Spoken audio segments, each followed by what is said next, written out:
Well, welcome to our live webinar 3.0 series. My name is Nicola Pomponio. Thank you so much for taking the time to log in. The 3.0 series focuses on harvest and specific winemaking techniques of each estate. We are so excited to be able to virtually travel to France, and today we will discuss Gratien Meyer and dive into Saumur. Without further ado, I'd like to hand over the microphone to Florence Haynes, our production manager and enologist at Gratien Meyer. Welcome. Thank you very much. And welcome to everybody in my region of Loire Valley. You could see in the video just before the Loire at the back and the vineyard with the color of the autumn. So I am Florence, in charge of the production here in Saumur, and I am also in charge of the vineyard because we have a vineyard of 35 hectares. I would like to present you the Loire Valley with the river, talking about the river of the Loire, which is a link between 4 sub-regions that we can see on this map. So the Loire River is very important to the wine of our region. It gives to the wine a specific profile depending on the area of production of the wine. So the 4 sub-regions, we can see the different colors. I will begin with the region of the west, close to the ocean, Atlantic Ocean.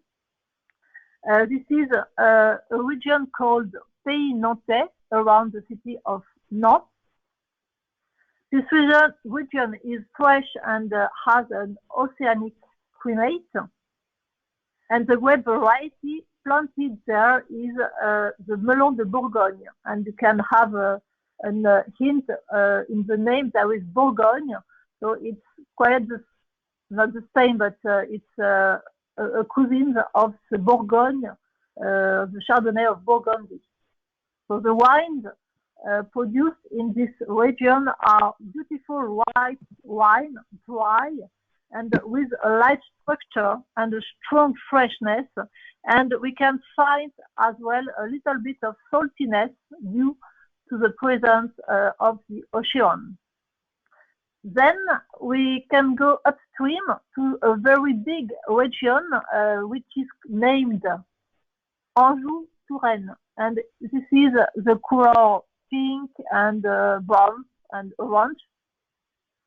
So this big region is the region of the Chenin Blanc. The grape variety that we can find here is Chenin Blanc, mainly for the white grapes, and Cabernet Franc for the red grapes. So the Chenin Blanc in this region is very important and provides very fresh wines. And also the Chenin Blanc can provide different types of wine. We can produce with the Chenin Blanc sweet wines, dry wines, and sparkling wines. The climate in this area is cold in the winter and quite warm during the summer. And when we go to the east of this region, the climate becomes colder and cooler. And we can find in the east of this area the Chardonnay and the Pinot Noir. I would like to give you some words about the soil. The soil is made of tuffeau and limestone. And the couple of climate and soil, and with the Chenin and Chardonnay and Pinot Noir, give to this region a very good potential to produce sparkling wine. And this is the region where we are in Saumur. You can see in the middle of the map. We are here in Saumur, and Gratien Meyer is here in the middle of this area. Then we can move on to the east. You can see that the Loire goes to the north and then goes down to the south, and we arrive in the region, the green part on this map. This is the kingdom of the Sauvignon Blanc, and the wine produced there is the Sancerre, a very famous white wine, dry, typical of this area. And then the Loire, the river, the Loire, goes down to the center of France in a region called Haute-Loire. And this is a region close to the mountains of the south, the center of France. So you can see that along this river, there are different areas, soils, climates, which enables to produce different types of wine.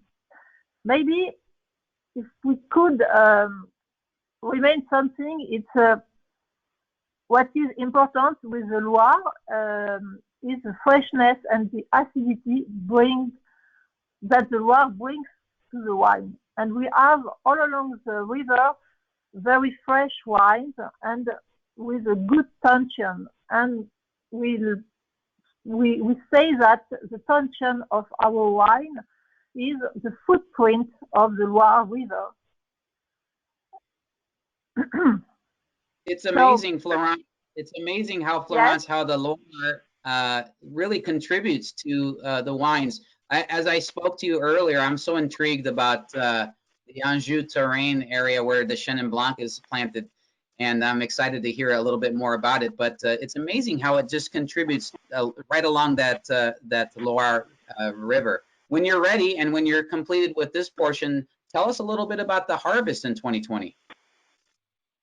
Yes, we can continue with the harvest.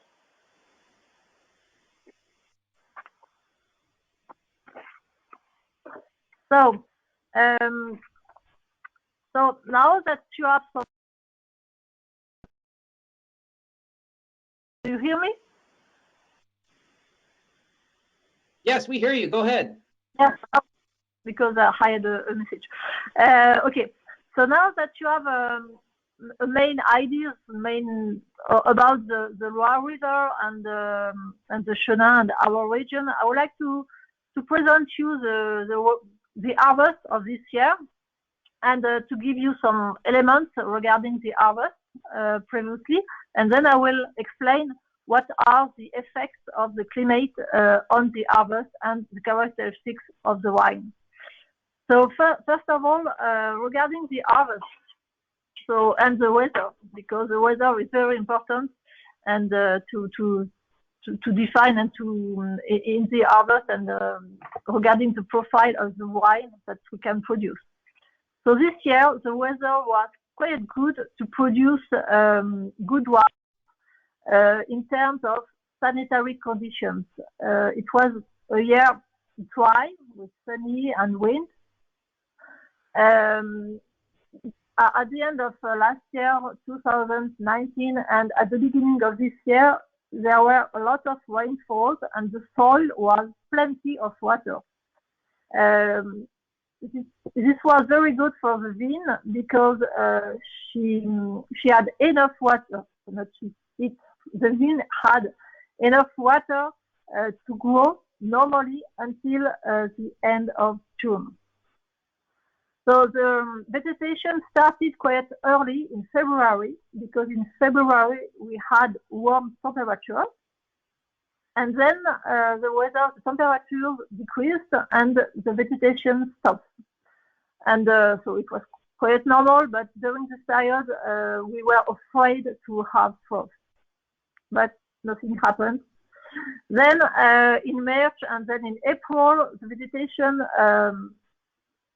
grew up again, and we had the first bud burst in the beginning of April, which was quite early compared to the previous year. So it was around the 7th of April. Last year it was about the 24th of April, the date of the first bud burst. After that, we had a period of not a dryness because it was not so hot, but we had no rainfall.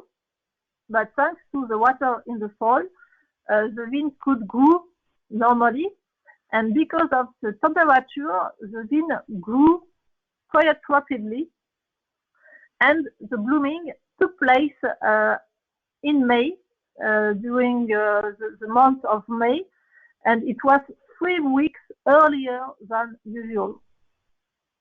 So during the blooming, the conditions were very good. No wind, no rainfall, very good weather. So after the blooming, the potential of yield was quite good. We expected at this time to have a big amount of harvest. But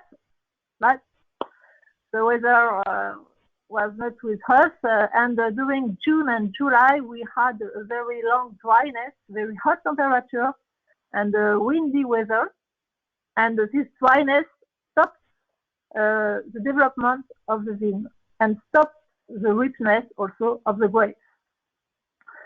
So at the end of July, we were quite worrying about the harvest and the quantity and the quality, because the grapes were very, very small and the skin was very thick. So it was quite a nightmare at this time. But hopefully in August we had some rainfall, and the harvests were saved thanks to that. So this is it gives you an overview of the different conditions and regarding the weather. So now I will speak about the harvest.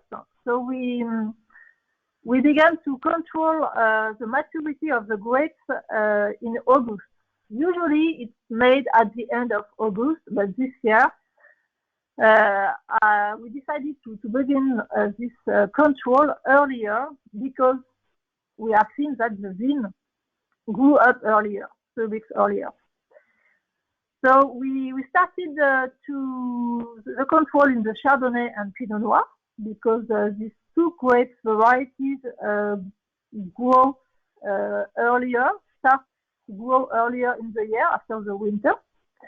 And when we control the maturity or the richness, so we took some grapes, we tasted, and we control as well the acidity and the content of sugar. And we have to find the good balance between the acidity and the sugar.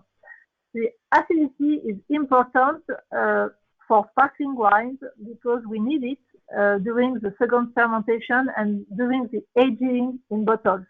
If we don't have enough acidity, the wine will not be well balanced and will be quite too heavy.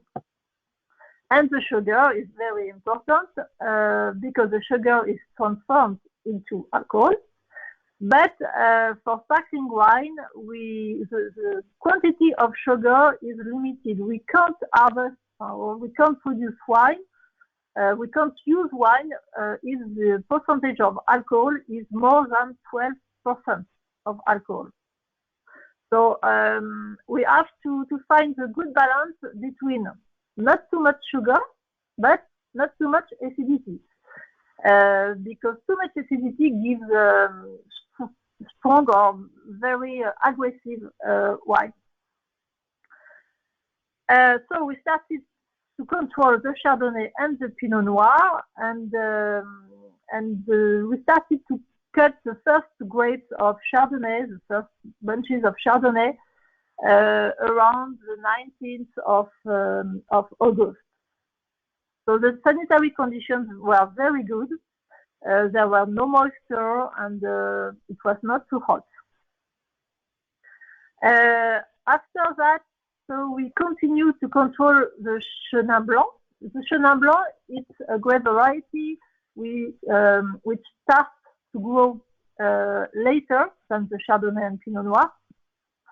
And in the Chenin Blanc, there is a high level of acidity.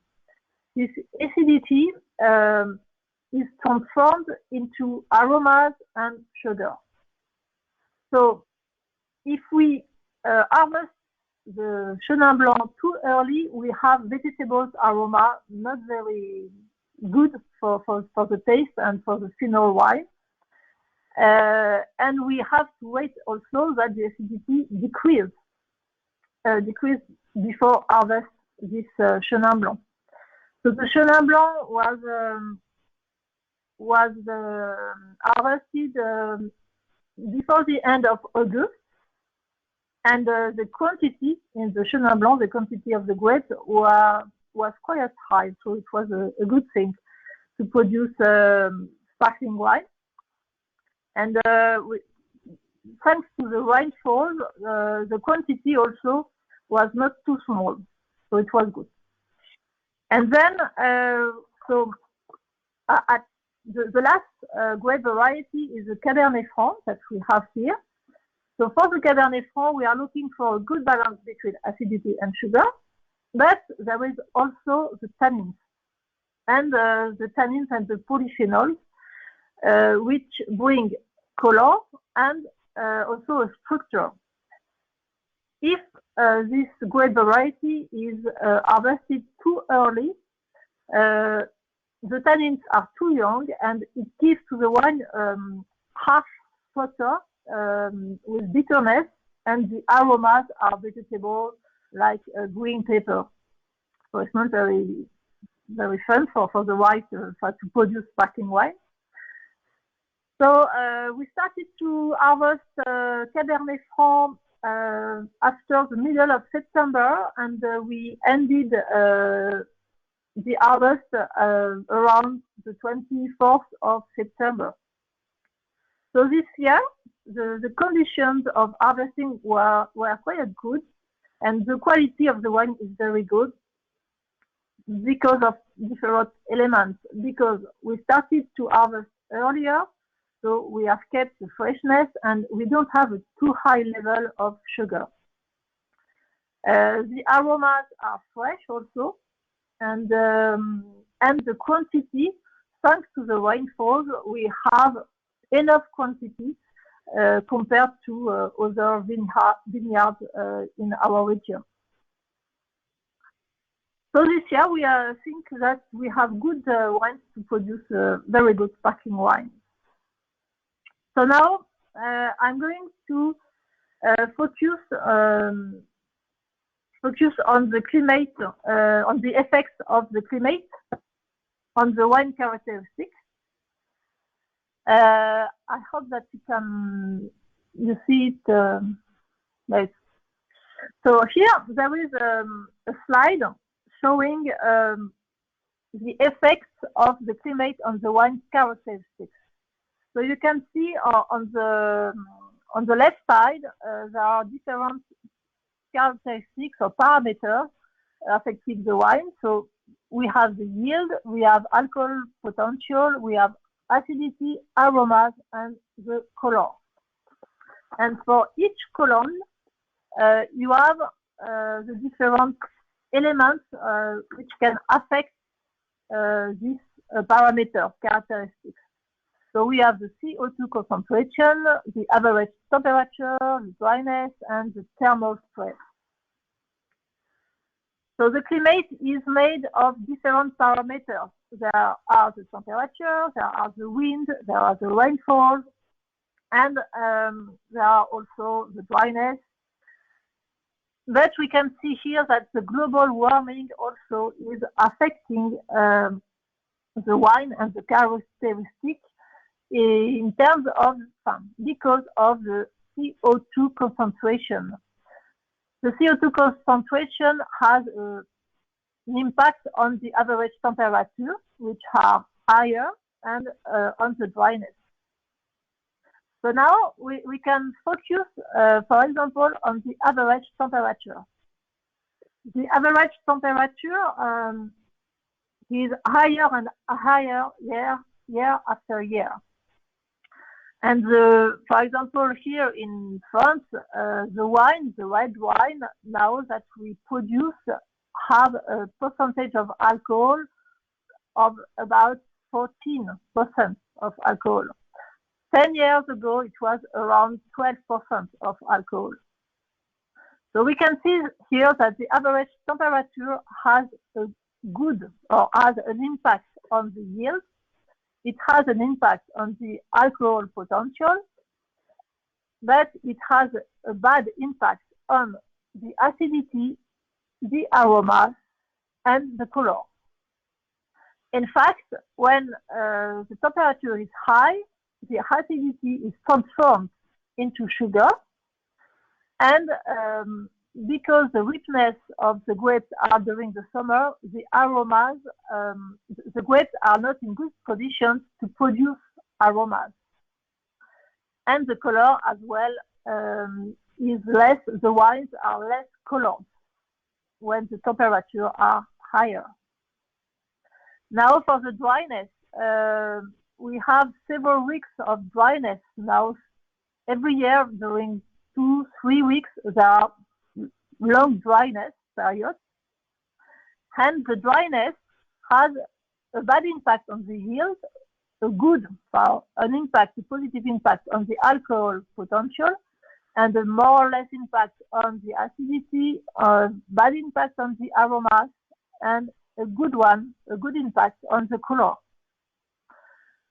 So, in fact, the dryness concentrates the color, concentrates the sugar in the grape, and concentrates also the juice. So there is less juice in the grape, and there is more color, more tannins, and more alcohol.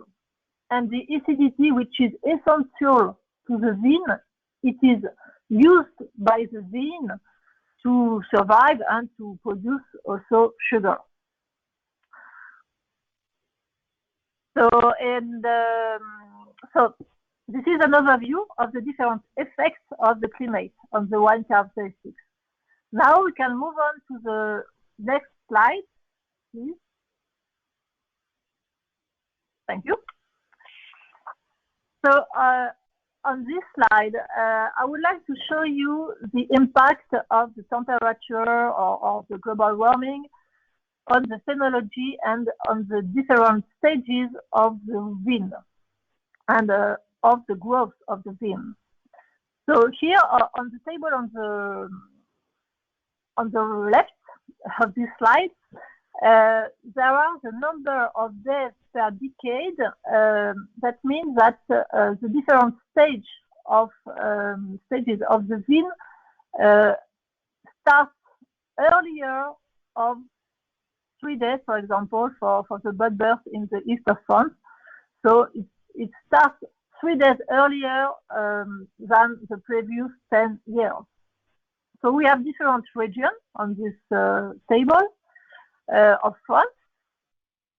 East of France, Bordeaux, and the south of France, and there are the main stages of the vine, which are the bud burst, the flowering or blooming, and the beginning of ripening. We can see that over 10 years, the dates of bud burst are earlier of 3 days than 10 days before. The date of blooming starts between 2 or 6 days earlier than previously. And the date of ripening, the same, between 2 or 3 days up to 6 days earlier than usual. We can see that over the 30 years, if it is between 2 and 5 days, the dates of the stages start between 2 and 5 days earlier. So we have now dates of harvesting between 2 and 3 weeks earlier than usual. And this is a fact that this year we started to harvest 2 weeks earlier than usual. So what are the solutions? Because there is the state that there is too much sugar and less acidity. So there are different solutions that we have already put in place. So, for example, the date of the harvest to keep the freshness, the acidity, and to contain the sugar content. So we harvest now the grapes earlier than usual. So it was difficult for the vine growers to accept that, but we don't have the choice. And there is also the time of harvesting. if during the day we know that the temperature will be higher than 30 degrees, we decide to harvest earlier in the morning to keep fresh temperature and to avoid then the oxidation and the loss of aromas in the grapes. So, more generally, I would like to say that now it works. Now we have managed to keep high quality wine by starting the harvest earlier. But we know that the temperature is going to be increased higher and higher. So we will have to find other solutions. But for the moment, by beginning the harvest earlier, we have kept the freshness, the lightness, and low quantity of sugar in our wines, and so we can continue to produce fresh wines and fresh sparkling wines with elegance. Fantastic, Nicolo? Florence. Wow, that was great. I really enjoyed learning about the details. It's amazing to listen to and to actually see. Florence, thank you so much for the insider's view of the effects of the climate on harvest at Gratien Meyer. Moving forward, we're going to go ahead and ask a few questions that we had. And if you do have any questions, please put them into the chat, and we'll ask Florence these questions live.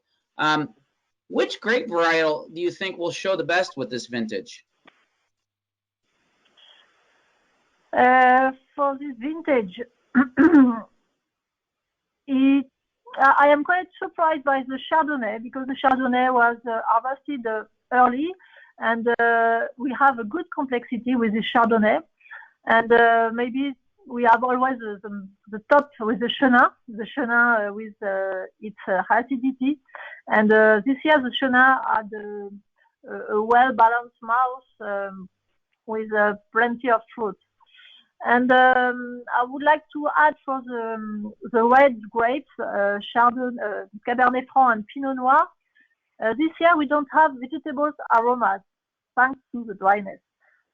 So I would say that in Gratien Meyer we blend the different grape varieties to have a constant quality, high quality of wine.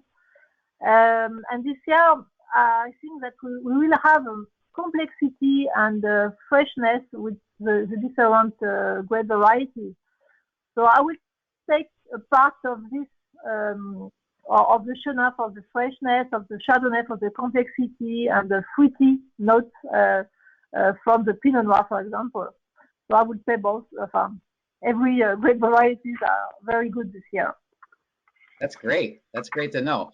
We have a second question. Which other vintage in the past is most similar to the 2020 vintage? And can you tell from the grapes, or is it too early?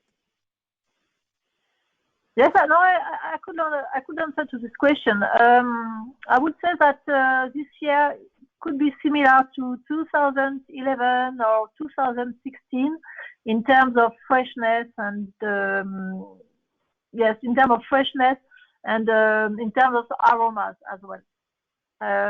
For the white grapes. For the white grapes, thanks to the global warming, we have less and less vegetables aromas. For the moment, it's quite good. And so for the rosé wine, we have fresh rosé wine with fruity aromas and not at all vegetables aromas. I can't believe our 30-minute time allotment is already to an end. It's amazing how quickly this goes. But I just want to say thank you so much for the time that you put forth in putting all this information together. This is really great information for us when we're on the streets selling. It's great knowledge that sometimes that we overlook or we don't we need to refresh ourselves with, as well as great knowledge that is new to us. So thank you so much for taking the time to teach us, to give us a little taste of what's happening in the vineyards, what's happening at Gratien Meyer. I'm going to hand the microphone back over to you, and thank you again, Florence. You're welcome. Thank you to be there with me. Well, thank you very much, everyone, for joining us, and we'll talk to you all soon, probably next week on our next webinar. Thank you so much, Florence. Thank you, everyone. Thank you very much. Bye-bye, everybody.